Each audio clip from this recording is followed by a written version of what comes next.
दोस्तों, सिंघम अगेन और भूल भुलैया 3 के ट्रेलर रिलीज होने के बाद में एकदम मार्केट गर्म है। दोनों फिल्में जो हैं दिवाली पर क्लैश करने वाली हैं एक दूसरे से, और इसीलिए जो दोनों तरफ से कुछ ना कुछ खबरें आ रही है। इस वीडियो में हम इन दोनों फिल्मों से जुड़ी हुई जो खबरें आ रही है उस पर बातचीत करेंगे, और साथ ही एक खबर मल्लिका शेरावत जो है उनकी तरफ से आ रही है जो कि बड़ी इंटरेस्टिंग है, क्योंकि आज ही उनकी फिल्म रिलीज हुई है विक्की विद्या का वो वाला वीडियो। हालांकि वो उसमें लीड एक्ट्रेस नहीं है, लीड एक्टर जो हैं वो राजकुमार राव हैं और इस फिल्म में तृप्ति डिमरी है उनके साथ में, मगर राजकुमार राव की बहन का रोल जो है वो मल्लिका शेरावत ने इसमें प्ले किया है। लेकिन जैसा कि हमेशा होता आया, वो अपनी बातों से जो है महफिल लूट लेती हैं या फिर लोगों का ध्यान जो है अपनी तरफ आकर्षित कर लेती। तो उन्होंने एक इंटरव्यू में क्या कहा है उस बारे में भी हम आपको इस वीडियो में बताएंगे। लेकिन सबसे पहले जो कुछ खबरें हैं वो हम बात करते हैं सिंघम अगेन को लेकर। तो अब सिंघम अगेन का प्रमोशन जो है वो शुरू हो चुका है, और सब अपने अपने हिसाब से रणनीति बना रहे हैं दोनों फिल्मों की टीमें की क्या करना है, कैसे फिल्मों को प्रमोट करना है, क्योंकि फिल्म दिवाली पर रिलीज हो रही है और उससे पहले जब दशहरा आएगा। और सिंघम अगेन के ट्रेलर में हमने देख ही लिया है कि रामायण की थीम ली गई है, राम लक्ष्मण सीता रावण ये सारी चीज़ें। तो इस बार रोहित शेट्टी की जो टीम है वो दिल्ली जाने वाली है दशहरे के मौके पर। खबर ये आ रही है कि अजय देवगन और करीना कपूर इस बार दिल्ली में जो रामलीला होती है लाल किले वाली, वहां पर जो है इस बार जाकर रावण दहन करेंगे। तो ये खास प्रमोशन का तरीका है, क्योंकि इस फिल्म में अजय देवगन जो है राम वाला पार्ट प्ले कर रहे हैं। तो फिल्म के प्रमोशन के लिए इस बार वो दिल्ली जा रहे हैं, वहां पर वो रावण दहन करते नजर आएंगे। जबकि उसी समय जो उनकी टीम जो है रोहित शेट्टी और बाकी जो कलाकार हैं वो अहमदाबाद जाएंगे, वहाँ गरबा में हिस्सा लेंगे। तो इस तरह से प्रमोशन जो है वो शुरू हो चुके हैं।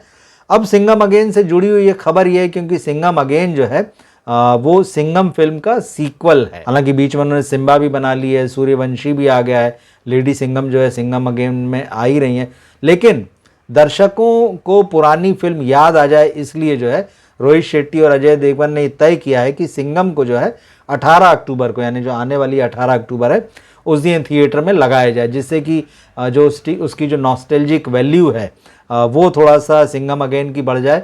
बहुत सारे लोग होंगे जिन्होंने इस फिल्म को उस समय में थिएटर में नहीं देखा होगा, जो इसके बारे में सुनते हुए बड़े हुए होंगे। तो ख़ास तौर पे ऐसे ऑडियंस पर जो है रोहित और उनकी टीम की नज़र है। तो 18 तारीख को जो है इस फिल्म को सिंघम को जो है रिलीज़ किया जा रहा है। तो अब देखना है कि वो उसका फ़ायदा जो है सिंघम अगेन में मिलेगा कि नहीं। जहाँ तक भूल भुलैया 3 की बात है, तो भूल भुलैया 3 की चर्चाओं में ये बात सबसे ख़ास है कि क्या अक्षय कुमार का इसमें कैमियो नज़र आएगा। आप याद रखें कि सिंघम अगेन में जो है वो अक्षय कुमार नज़र आएंगे, और पिछले दिनों जो एक स्त्री 2 सुपर हिट रही है, मतलब इस साल की सबसे बड़ी फिल्म वही है, उसमें भी अक्षय कुमार ने कैमियो किया है। जबकि अक्षय कुमार की पिछली 10-12 फिल्में जो है बॉक्स ऑफिस पर फ्लॉप रही हैं, तो उनके साथ ये जो एक टैग चल रहा है कि वो फ्लॉप फिल्में दे रहे हैं। तो स्त्री 2 में भले ही वो कैमियो कर रहे हैं, लेकिन वो फिल्म बहुत बड़ी हिट बनी है, क्योंकि भूल भुलैया जो ओरिजिनल फिल्म थी, जो पहली फिल्म थी जिसके डायरेक्टर प्रियदर्शन थे, उसमें अक्षय कुमार लीड रोल में थे। तो अब दर्शकों के दिमाग में कहीं ना कहीं ये है कि शायद अक्षय जो हैं इस फिल्म में भूल भुलैया 3 में जो है वो कैमियो रोल करते नजर आए। और अब इस बारे में डायरेक्टर से पूछा भी जा रहा है। अनीस बज़मी से जो है मीडिया ने ये सवाल किए हैं कि क्या उन्होंने ऐसा कुछ सरप्राइज़ देने का फैसला किया, तो उन्होंने कोई साफ साफ जवाब नहीं दिया है। तो फिर ये पूछ लिया गया कि उनसे कि जब भूल भुलैया 4 बनाएंगे, मतलब अभी 3 नहीं आई है लेकिन चर्चाएँ शुरू हो गई हैं, तो उनसे पूछा गया कि क्या भूल भुलैया 4 में वो कार्तिक आर्यन की जगह जो है अक्षय कुमार को लेंगे।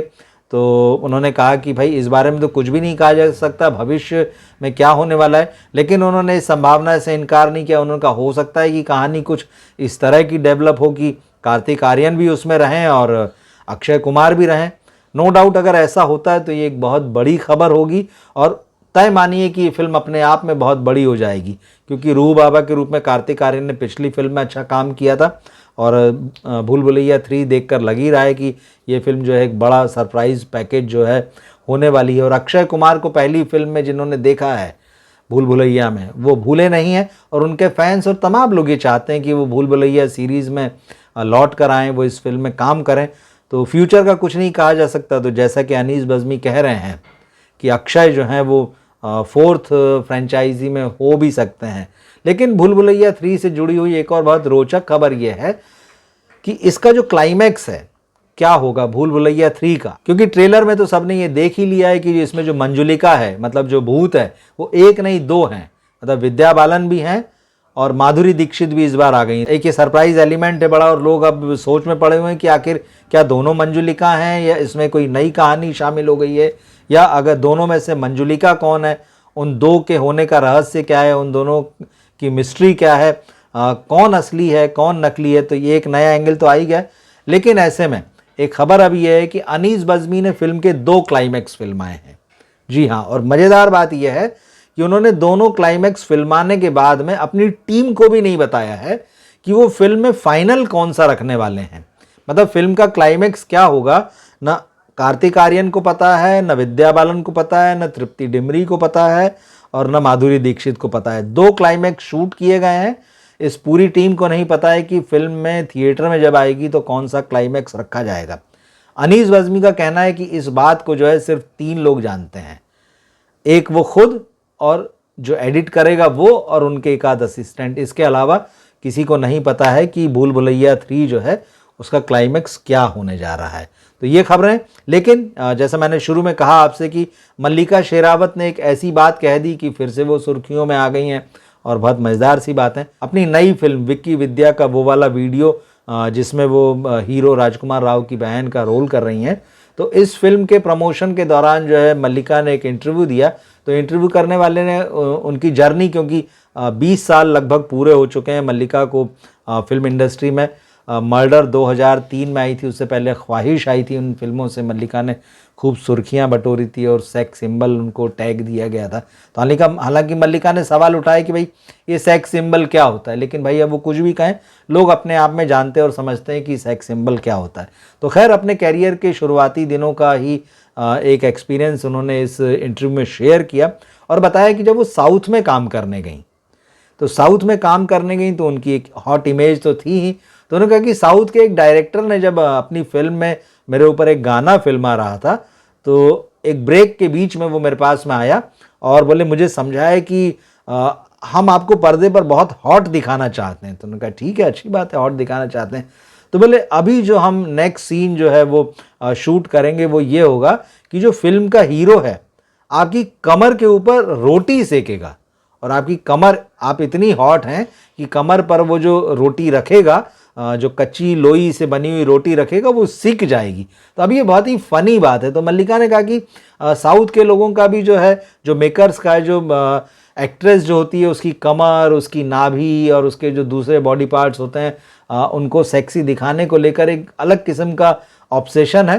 साउथ की फिल्मों में तो ख़ास तौर पे हम देखते हैं कमर और नाभि के हिस्से जो होते हैं उनको बहुत ही स्पेसिफिकली शूट करके बड़े पर्दे पर लगाया जाता है और उस पर खूब तालियां और सीटियां बजती हैं।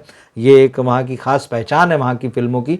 तो मल्लिका ने कहा कि मतलब इस तरह से महिलाओं को लेकर जो न केवल मतलब नॉर्थ में बल्कि साउथ में भी सोच है, और डायरेक्टर भी इसी तरह से सोचते हैं। लेकिन मल्लिका ने साफ कहा कि मैंने ऐसे शूट के लिए, मतलब जो डायरेक्टर का कहना था कि इस तरह से कमर पर रोटी सेकते हुए दिखाया जाएगा, बोले मैंने साफ इनकार कर दिया। नो डाउट मल्लिका शेरावत की ये जो बात है वो लोगों का ध्यान खींच रही है। लेकिन सवाल ये है कि इस बात से ज़्यादा लोग जो उस फिल्म को देखने जाएं जिसमें कि मल्लिका जो है वापस आ रही हैं। 2015 में उनकी फिल्म आई थी डर्टी पॉलिटिक्स। वो आखिरी फिल्म थी जिसमें कि उनके नाम की ठीक ठाक चर्चा हुई थी। उसके बाद भले ही उनकी 2-4 फिल्में आई जिसमें उन्होंने कोई छोटे रोल किए, या कभी फिल्म आई भी तो वो कहाँ गई पता नहीं। तो देखते हैं कि मल्लिका जो ये कमबैक कर रही है ये कैसा होता है। तो ये कुछ ताज़ा खबरें हैं बॉलीवुड की, क्योंकि इस वक्त इन्हीं 2 फिल्मों की चर्चा है, भूल भुलैया 3 और सिंघम अगेन। तो मैंने सोचा कि ये सारे अपडेट्स जो है आप तक पहुँचाने चाहिए। कैसा लगा ये वीडियो आपको, आप कमेंट बॉक्स में लिखकर ज़रूर बताइएगा। और जो खबरें मैंने आपसे बताई हैं उसमें किसी खबर को लेकर आप कुछ ख़ास बात सोचते हैं तो उसको भी ज़रूर कमेंट बॉक्स में लिखें। हमारा चैनल सब्सक्राइब करें, अपने दोस्तों और फैमिली में शेयर करें। मिलते हैं अगले वीडियो में हम। नमस्कार।